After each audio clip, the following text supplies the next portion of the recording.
तो उन महाभाग्यवान उपासकों की चर्चा करते हैं जो सर्वथा अपने आप को भगवान के अधीन करने के लिए उत्साहित हो चुके हैं। भाव क्या है? अभी वो निर्विकार नहीं हुए, लेकिन उत्साहित हो चुके हैं कि अब अपना जीवन मैं प्रभु के चरणों में समर्पित करूंगा।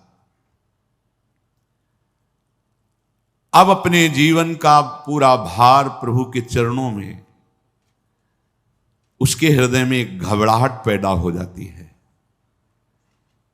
कि बड़ी कृपा से मार्ग मिला है, कहीं छूट ना जाए। यद्यपि अभी वो निर्विकार नहीं हुआ है, पर एक कृपा पैदा हो गई। क्या? घबराहट और जलन। कहीं मेरे से ऐसी चूक ना हो जाए कि ये जो अवसर मिला है ये छूट जाए। ये कृपा होती।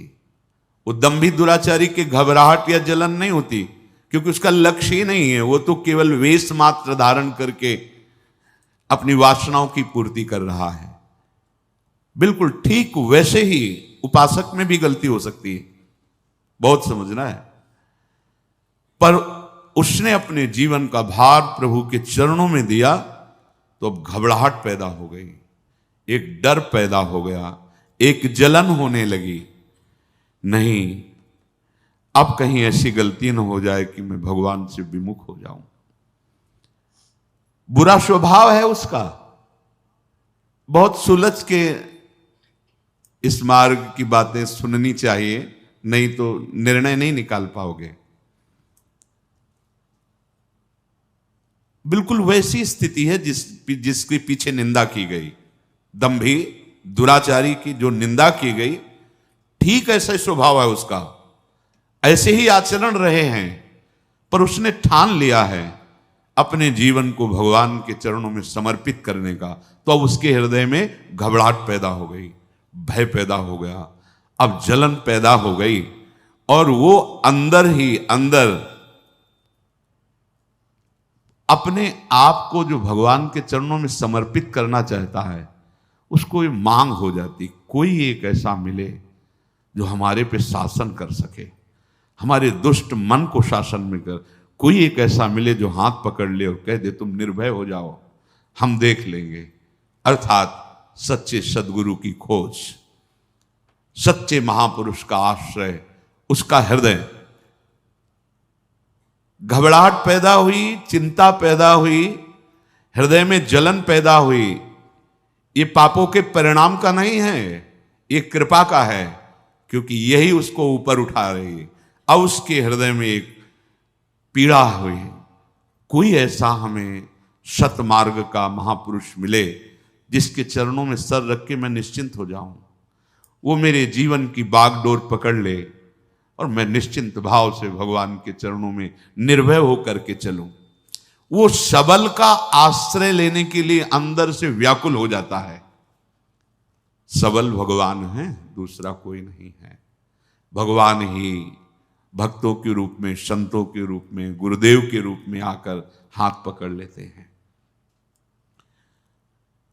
उसके हृदय में एक दृढ़ भावना हो जाती कि मैं ऐसे महापुरुष के चरणों में गिर पड़ूं, जाकर प्रणत हो जाऊं, कि जिसके वचन से हमें विश्वास हो जाए कि मुझ जैसे नीच का भी काम हो जाएगा, भगवान मिल जाएंगे, हम निर्विकार बन सकते हैं, हम संत मार्ग में चल सकते हैं। सच्ची बहुत बल होता है, संतों के वचन में बहुत बल होता है। प्रारंभ में जब ऐसे महापुरुष मिलते कि शाबाश, कोई बात नहीं, बिल्कुल डरना नहीं, बड़े तुम्हारे भाग्य हैं, भगवान हर समय तुम्हारे साथ हैं, तुम अपने कदम बढ़ाते जाना, कभी लड़खड़ाना नहीं। एक ऐसे जैसे कोई बहुत बड़ी शक्ति आ गई हो हृदय में, नवीन वैराग्य, नवीन उत्साह। संत समागम से प्रतिदिन देखा है एक नवीन वैराग्य, एक नवीन उत्साह भगवत प्राप्ति का। और जब कुसंग हो जाता है तो नवीन विकार ऐसे लगते, नए नए भोगों की लालसाएं और पतन। वो उपासक ऐसे जाग के पड़ रहता है मानो पंगु हो गया हो, ये विकार युक्त स्वभाव वाला कैसे भगवान को प्राप्त करता है। ये जब ऐसे महापुरुष का संग मिलता है तो मानो पड़ गया उनके चरणों में कि अब चाहे तुम चरणों से प्रहार करो और मुझे तिरस्कृत करके भगाओ, अब हमारी ठौर नहीं है, अब कोई और नहीं है हमारा। ये वृत्ति भी जैसे वो घबराहट भय आई, जैसे हृदय में किसी समर्थ की मांग हुई कि आए और मुझे पकड़ ले या मुझे बुलाए और मेरा हाथ पकड़ कर कहे तुम निश्चिंत हो जाओ, ऐसे ही ये वृत्ति उपासक के हृदय में आई कि अब आप चाहे मारो या तारो, अब मेरे लिए कोई ठौर नहीं और कोई और नहीं। ये ध्यान रखना, जब तक कोई ठौर है, कोई और है, तब तक निर्विकारता नहीं आती है, तब तक निश्चिंतता नहीं आती है, एक अद्भुत आनंद।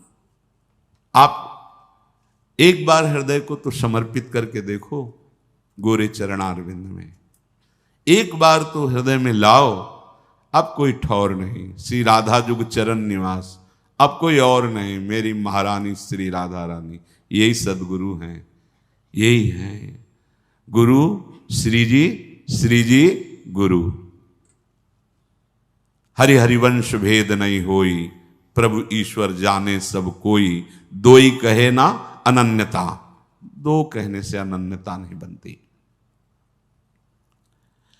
जो प्रभु की कृपा से ऐसा संग मिल गया, अब उसके हृदय में प्रतिपल एक उमंग आने लगती है, मैं कैसा अधम नीच, मुझको कितना उत्तम सौभाग्य मिला, अरे मैं वृंदावन वास कर रहा हूं, मैं सत्संग सुन रहा हूं, भगवान नाम जप कर रहा हूं, साधु समागम, अहो हमारे ऊपर अपार कृपा।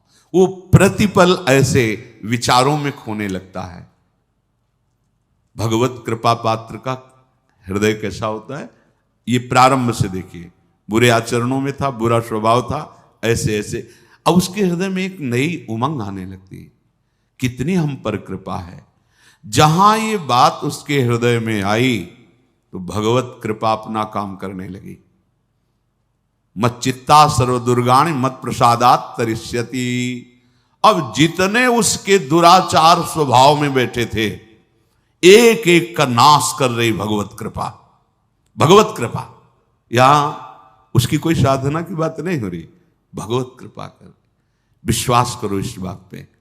वास्तविक पूज्यपाद शिवड़िया बाबा जी के वचन जब पढ़े तो उन्होंने कहा कि बहुत साधन बल का प्रयोग करके देखा पर निर्विकारता सिद्ध नहीं हुई, तब गुरुदेव के चरणों का हृदय से आश्रय हुआ, तो जो साधन बल में श्रम करके भी हम नहीं कर पाए वो गुरु कृपा से हो गया।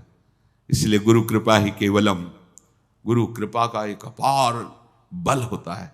पर ध्यान रखिए, श्री जी ही गुरु जी हैं, गुरु जी ही श्री जी हैं, कोई व्यक्ति गुरु नहीं होता, गुरु कभी व्यक्ति नहीं होता, ये हृदय में धारण कर लीजिए। क्योंकि जब तक भाव तुम्हारा नहीं बनेगा, अगर तुम सामने व्यक्ति मानोगे तो व्यक्ति का ही प्रभाव होगा, गुरु का प्रभाव नहीं होगा। अगर गुरु साक्षात परब्रह्म तो फिर व्यक्तित्व नहीं दिखेगा, केवल परब्रह्म दिखे, और परब्रह्म का सानिध्य पाने वाला परब्रह्म स्वरूप ही हो जाता है। ब्रह्मविद ब्रह्मवि भवति। बड़ी बड़ी कठिनाइयां, जहां बड़े बड़े घुटने टेक देते हैं, गिर जाते हैं, वहां वो कृपा पात्र हंसते हंसते पार हो जाता है, उसको कोई प्रयास नहीं करना पड़ता। ये पक्का पक्का कई बार जीवन में ऐसा दिखाई दिया है बाद में कि अरे वो तो फिसलन थी, अगर प्रभु वहां से ऐसे ना बचाते तो फिसल गया था। बाद में अनुभव हुआ कि अरे हम जिस मार्ग में जा रहे थे वहां तो काई थी, फिसलन थी, अरे भगवान कैसे कृपालु, कैसे मोड़ लिया। वो इतने कृपालु के उस समय अनुभव भी में क्लेश नहीं आने देते, वो बाद में अनुभव कराते कि वो क्लेश का मार्ग था जिधर तुम्हारे कदम मुड़ रहे थे। उपासक निहाल हो जाता है। प्रभु क्षण मात्र का विलंब नहीं करते। माया जब आक्रमण करती है तो क्षण मात्र का विलंब नहीं करते। भगवान समस्त संकल्पों की सिद्धावस्था है। साधक के हृदय में गलत संकल्प बना कि उनकी कृपा शक्ति आकर के घेर लेती है, कहीं उसका अमंगल नहीं होने देती। ये बिल्कुल अक्षरशः सत्य समझो। जो इस मार्ग में चल रहे हैं वो खुद अनुभव करें हृदय में।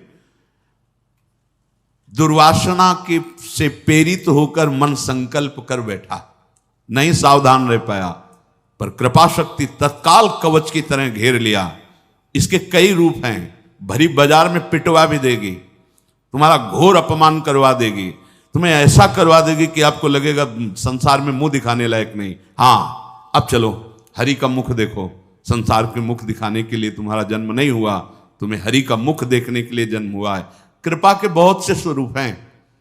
अगर आप भगवत शरणागत हो रहे हैं, थोड़ी मनमानी शुरू कर दी है, तो ध्यान रखना कृपा का मृदु से मृदु भी विधान हो सकता है और कठोर से भी कठोर विधान हो सकता है, पर होगी वो कृपा ही। जो भगवत कृपा है वो कुसुम से भी कोमल विधान कर सकती है और वज्र से भी कठोर विधान कर सकती है। तैयार रहना। ये वज्र से कठोर विधान उसी के लिए होता है जो अहम से युक्त होकर के मनमानी आचरण के लिए कदम उठाता है। तो भगवत कृपा फिर कठोर विधान की रचना करती, क्योंकि अब तुम बच नहीं सकते। कृपा का विधान लागू हो चुका है, अब तुम देखो यही है, इसी को कृपा कहते हैं। अब तुम बच नहीं सकते, माया के फंद तुम्हें फंसा नहीं सकते। अब तुम्हें डूबना पड़ेगा प्रेम में, अब तुम्हें डूबना ही होगा भजन में, अब तुम्हें डूबना ही होगा भगवान के नाम रूप लीला गुण में, क्योंकि आप तुम शरणागत हो गए तो कृपा का अब विधान लागू हो गया। तो काहे को वज्र से कठोर विधान को आप स्वीकार करोगे? भोगना पड़ेगा। वो ऐसी कृपा है पक्का, ऐसी स्थिति पैदा कर देगी कि केवल एक मार्ग रहेगा, हरि शरणम। बहुत फिर जलोगे। इसलिए अभी बुद्धि है, होश में हो जाओ तो कुसुम से भी कोमल विधान करने वाली कृपा प्रभु तक पहुंचा देगी। और अगर आप मनमानी करेंगे तो छोड़ने वाली तो है नहीं, ये पक्का। इसीलिए सब निर्भय हो जाते हैं शरणागत कि ठीक है, अगर हमारे कदम भी विपरीत गए तो कृपा शक्ति है ना, वो संभाल लेगी। तो वो पुचकार के फिर नहीं संभालती, जैसे पुचकार के समझाया जा रहा है, तो वही कृपा शक्ति से ये सत्संग मिल रहा है। वही कृपा शक्ति कोई ना कोई आ जाएगा पक्का। ये जीवन में देखा है, जहां कदम लड़खड़ाए किसी न किसी संत के रूप में वही बोला गया है जो अंदर कमजोर हो रहा है।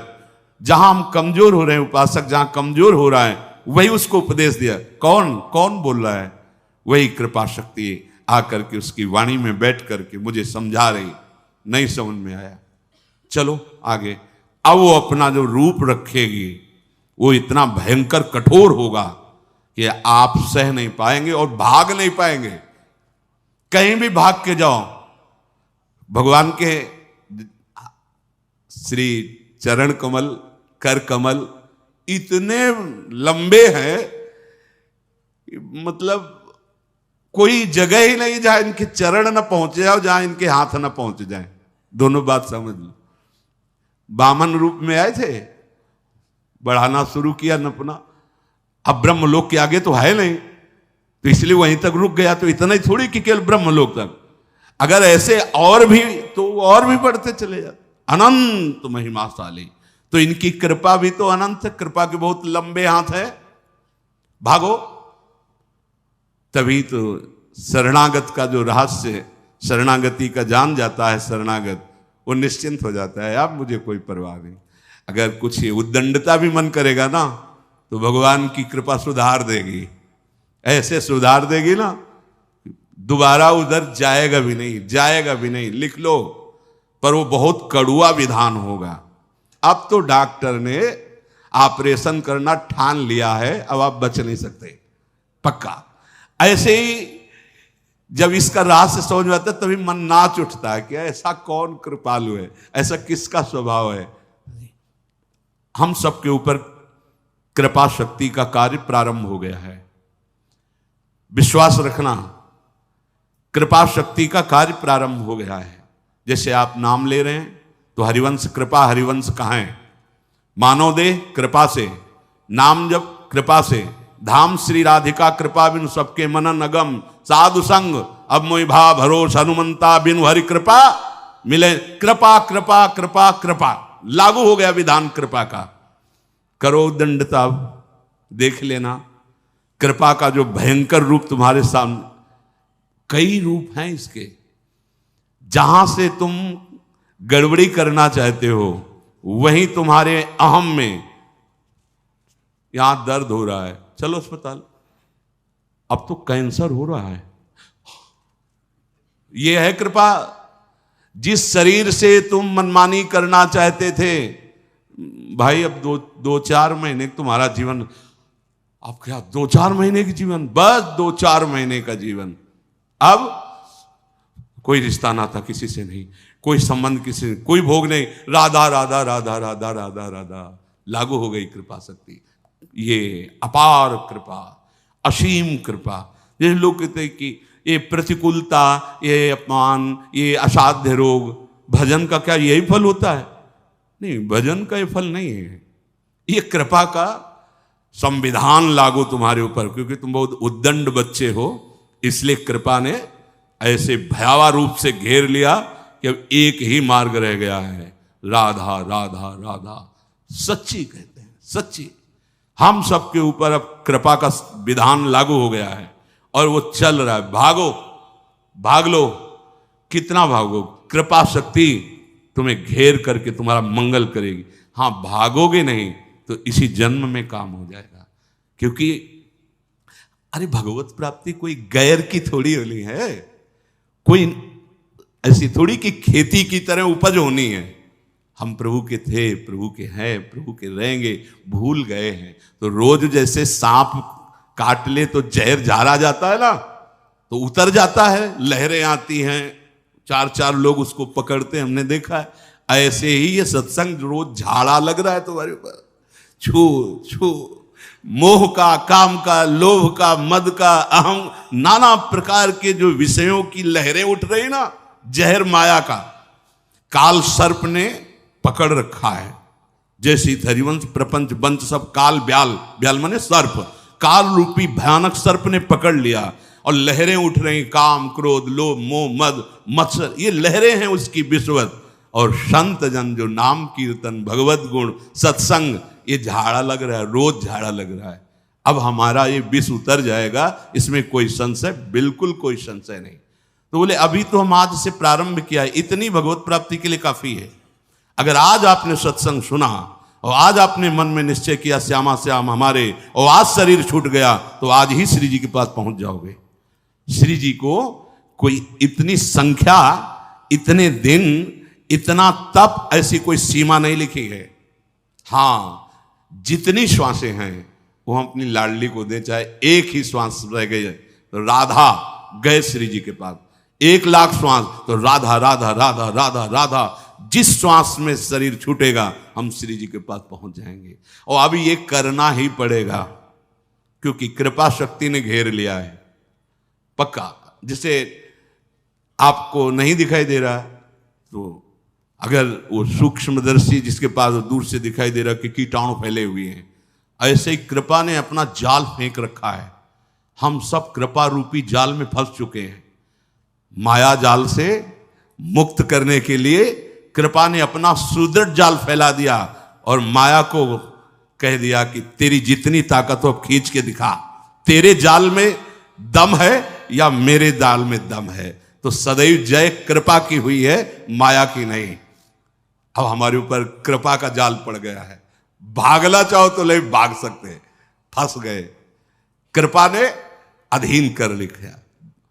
सुनते थे कि वृंदावन पकड़ लेता है, पर सोचते थे कैसे पकड़ लेता है। हम चाहें तो अभी जा सकते हैं वृंदावन से, कैसे पकड़ लेता है। जब पकड़ लिया ना तो हम चाहें भी तो नहीं जा सकते। चाहे भी तो नहीं, जीना चाहे तो जी नहीं सकते, बाहर से भी और भीतर से भी नहीं जी सकते वृंदावन के बिना। पकड़ लिया वृंदावन ने, सच्ची मानी हमारे ऊपर भगवत, हमारे ऊपर का मतलब हम सबके ऊपर अब भगवत कृपा का विधान लागू हो चुका है। सबसे बड़ी सिद्धि हमें प्राप्त हो गई। क्या?